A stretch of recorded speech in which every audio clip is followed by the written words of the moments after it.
कल के क्लास में हम लोगों ने क्वेश्चन नंबर 1 और 2 को बना लिया था। तो आज हम लोग बनाने जा रहे हैं दो question, that is question number 3 और क्वेश्चन नंबर 4। क्वेश्चन नंबर 3 कह रहा है कि tan a plus b is equal to √3 और tan a minus b is equal to 1/√3 और a प्लस बी का जो मान है या वैल्यू है वो 0 से 90 डिग्री के बीच में है। मतलब 0 से बड़ा है, 90 के बराबर है या 90 से बड़ा। और एक दिया हुआ है कि a का जो वैल्यू है वो b से बड़ा है, ये भी याद रखना है। तो a और b का मान निकालना है। ठीक है, तो ये हम लोग नीचे बनाते हैं। क्वेश्चन नंबर हमारा है 3।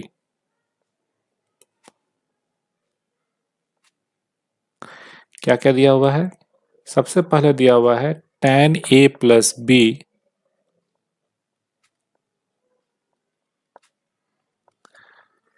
इज इक्वल टू दिया हुआ है √3। ठीक है, और दिया हुआ है tan a minus b is equal to दिया हुआ है यहाँ पे 1/√3। ठीक है, तो हम लोग जानते हैं कि tan में कब वैल्यू √3 और tan, तो हम लोग जानते हैं tan 30 degree is equal to होता है, हमको एंगल का वैल्यू निकालना तो एंगल में ही आएगा answer. So tan 30 degree is equal to होता है 1/√3 और tan 60 डिग्री का वैल्यू जो होता है वो होता है √3। तो हम लोग यहाँ पे लिख सकते हैं, यहाँ पे tan a plus b is equal to लिख सकते हैं √3 के जगह पर लिख सकते हैं tan 60 डिग्री। ठीक है, दोनों और tan है तो दोनों तरफ से tan को हटा लेंगे तो हमारे पास हो जाएगा a plus b is equal to 60 degree. ये हमारा इक्वेशन नंबर 1 हो गया। एक तरह का रेखीय समीकरण बनेगा। फिर यहाँ पे है tan a माइनस बी 1/√3 मतलब tan 30 डिग्री। तो यहाँ से a माइनस बी का वैल्यू होगा 30 डिग्री। ये हो जाएगा इक्वेशन नंबर 2। अब जैसे हम लोग सॉल्व करते हैं उस तरह से इसको सॉल्व करेंगे। तो पहले पास मेरा इक्वेशन है a plus b is equal to 60 degree और a minus b is equal to 30 degree. ये है इक्वेशन नंबर 1 और ये है इक्वेशन नंबर 2। इक्वेशन नंबर 1 और 2 को हम लोग ऐड करते हैं, सिंपल ऐड होगा, यहाँ से b और b कट जाएगा, 2a इज इक्वल टू हो जाएगा 90 डिग्री। सो यहाँ से a का वैल्यू हो जाएगा 90/2 मतलब 45 डिग्री। सो ये वैल्यू हम लोग इक्वेशन नंबर 1 में देख लेंगे। हमारा जो इक्वेशन 1 है, कौन सा 1 में a का मान रखने पर। ठीक है, सो ये इक्वेशन 1 है हमारा। So a plus b is equal to 60 degree है, तो a के जगह पे क्या लिखेंगे 45 डिग्री, b के जगह पे b 60 डिग्री। तो b का वैल्यू क्या हो जाएगा 60, 45 इधर जाएगा तो हो जाएगा, तो ये हो गया 15 डिग्री। तो इस तरह से हमारा दो वैल्यू आया। एक आया हमारा क्या, a is equal to 45 degree और b इज इक्वल टू आया 15। और देख के भी लग रहा है कि यहाँ पे a का वैल्यू जो है वो b से बड़ा है और दोनों का जो मान है a प्लस बी का वो 0 और 90 डिग्री के कम ही है, से मतलब इसके बीच में ही है। दोनों कंडीशन हमारा सेटिस्फाई हो रहा है यहाँ पे और ये भी हमारा वैल्यू यहाँ पे निकल गया। इसके बाद कुछ समय क्वेश्चन नंबर 3 हमारा हो गया। फिर क्वेश्चन नंबर 4 कह रहा है कि बताएं कि निम्नलिखित में से कौन सा कथन सत्य है या असत्य है, मतलब ट्रू और फॉल्स है। कारण सहित अपने उत्तर की पुष्टि करें। तो इसको हम लोग नीचे सॉल्व करेंगे। तो पहला सवाल हमारा कह रहा है, ये क्वेश्चन नंबर 4 का पहला सवाल है। ये सवाल कह रहा है कि सही है कि नहीं हमको, और उसका कारण भी देना है कि साइन ए प्लस बी जो होता है वो साइन ए प्लस साइन बी के बराबर होता है। ये सही है कि गलत है? तो इसके लिए हम लोग मान लेते हैं, मान लिया, छोटा छोटा एंगल लेंगे। ए इज इक्वल टू लेते हैं 30 डिग्री और बी इज इक्वल टू लेते हैं 60 डिग्री।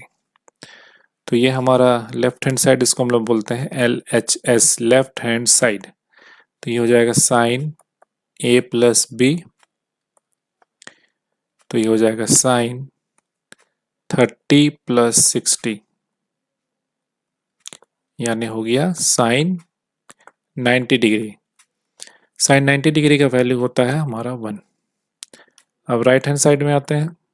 राइट हैंड साइड में हमारा क्या है?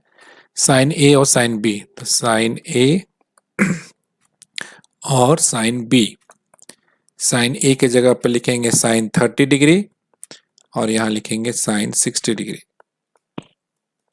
साइन 30 डिग्री का वैल्यू हमारा होता है 1/2, साइन 60 डिग्री का वैल्यू होता है √3/2। यहाँ एलसीएम हम लोग 2 ले रहे हैं, तो ये आ रहा है 1/√3। तो ये किसी भी कीमत में ये दोनों वैल्यू जो है बराबर नहीं हो रहे। इसका मतलब यहाँ LHS जो है वो RHS के बराबर नहीं है, यानी ये जो कथन है, ये जो कथन है हमारा वो क्या है? असत्य है, फॉल्स है। ठीक है, अब आते हैं चौथे के दूसरे नंबर पे। ये कह रहा है थीटा में वृद्धि होने के साथ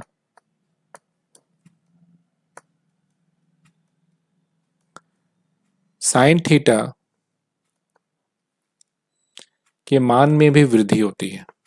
ये हम लोग पहले भी पढ़ चुके हैं कि मान में भी वृद्धि होती है।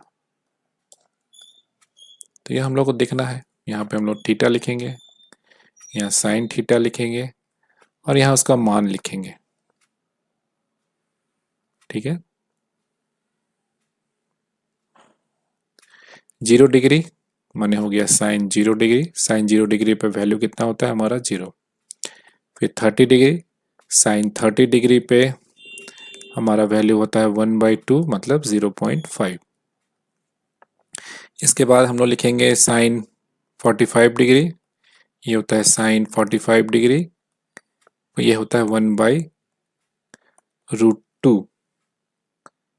√2 का वैल्यू हमारा होता है 1.141।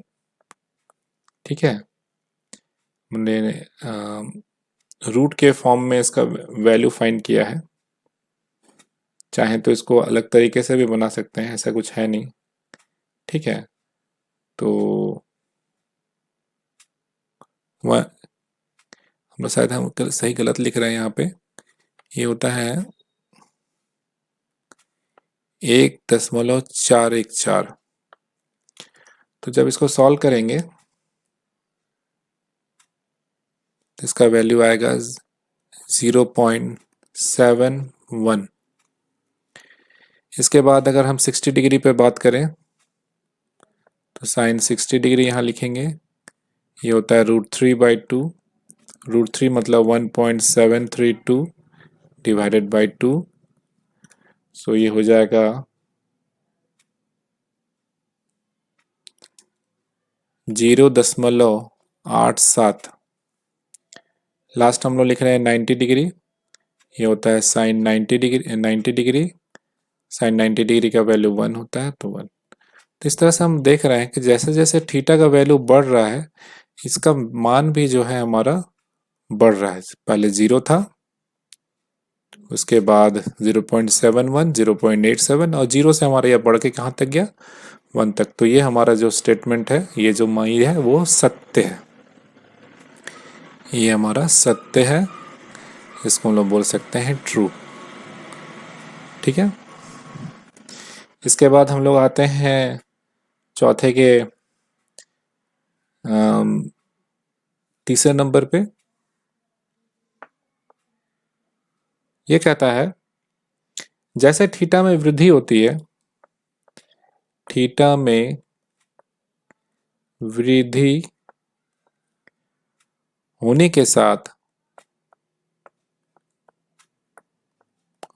साथ कॉस थीटा के मान में भी वृद्धि होती है,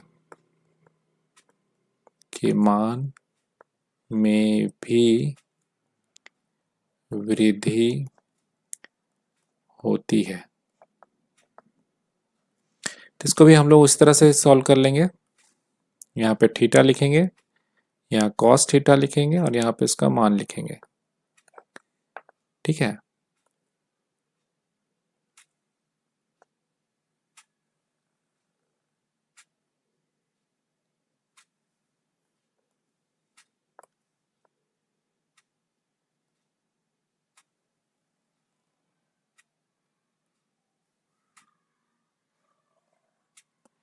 पहले 0 डिग्री, कॉस 0 डिग्री का हमारा वैल्यू होता है 1। फिर 30 डिग्री, कॉस 30 डिग्री ये होता है √3/2। अभी √3/2 का हम लोगों ने वैल्यू निकाला था 0.87। 45 डिग्री, कॉस 45 डिग्री ये होता है 1/√2 और इसका वैल्यू हम लोगों ने अभी निकाला था 1/√2 का 0.71।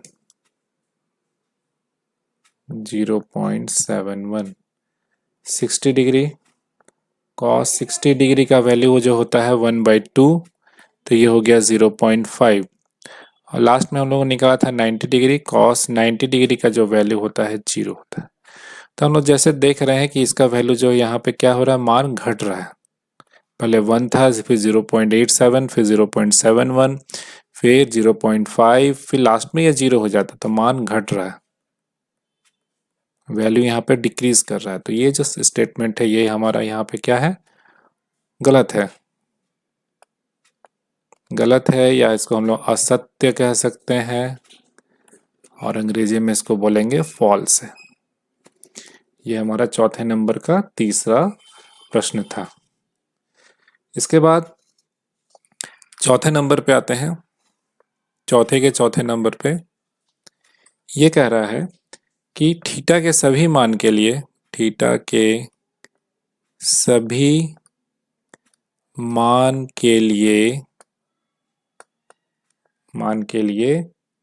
सभी मानों के लिए साइन थीटा जो होता है वो कॉस थीटा के बराबर होता है। ये तो देख के ही लग रहा है कि गलत है, फिर भी हम लोग यहाँ पे ये करेंगे।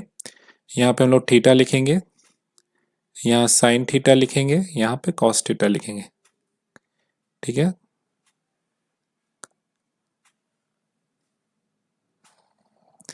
जीरो डिग्री पे साइन 0 डिग्री पे वैल्यू होता है हमारा 0, यहाँ पे होता है 1। 30 डिग्री पे साइन 30 डिग्री का वैल्यू होता है 1/2, यहाँ होता है √3/2।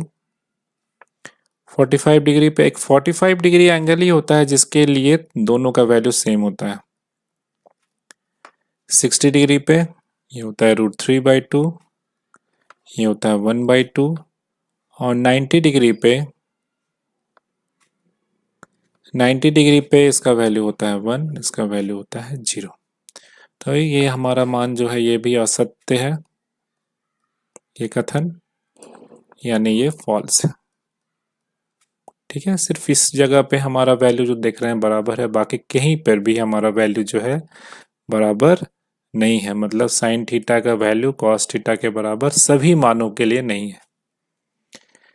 फिर लिख रहा है लास्ट हमारा जो सवाल है वो है सवाल चौथे का 5वां नंबर। वो कह रहा है कि ए का वैल्यू अगर 0 डिग्री है पर कॉट ए परिभाषित होगा, कॉट पे परिभाषित नहीं होगा,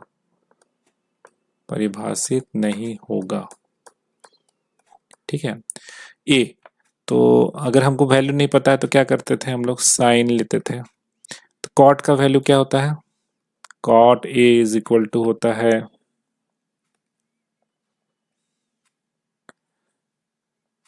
कॉस ए बटा साइन ए, यानी 0 डिग्री पे कॉस 0 डिग्री बटा साइन 0 डिग्री।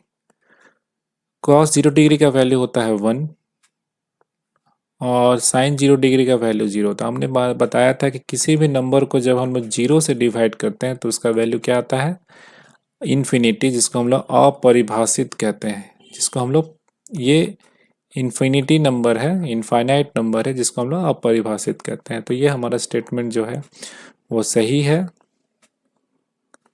यानी ये ट्रू है। तो ये हमारा आज कंप्लीट हो गया एक्सरसाइज 8.2। पिछले क्लास में हम लोगों ने क्वेश्चन नंबर 1 और 2 को बनाया था। आज हम लोगों ने क्वेश्चन नंबर 3 और 4 को बना लिया, और इस तरह से एंगल के सभी प्रॉब्लम, हमारे जो भी वैल्यू वाले प्रॉब्लम थे वो बन गए। अब जो है नेक्स्ट क्लास में हम लोग एक्सरसाइज 8.3 को डायरेक्ट स्टार्ट करेंगे और उसके सभी प्रश्नों को हल करेंगे।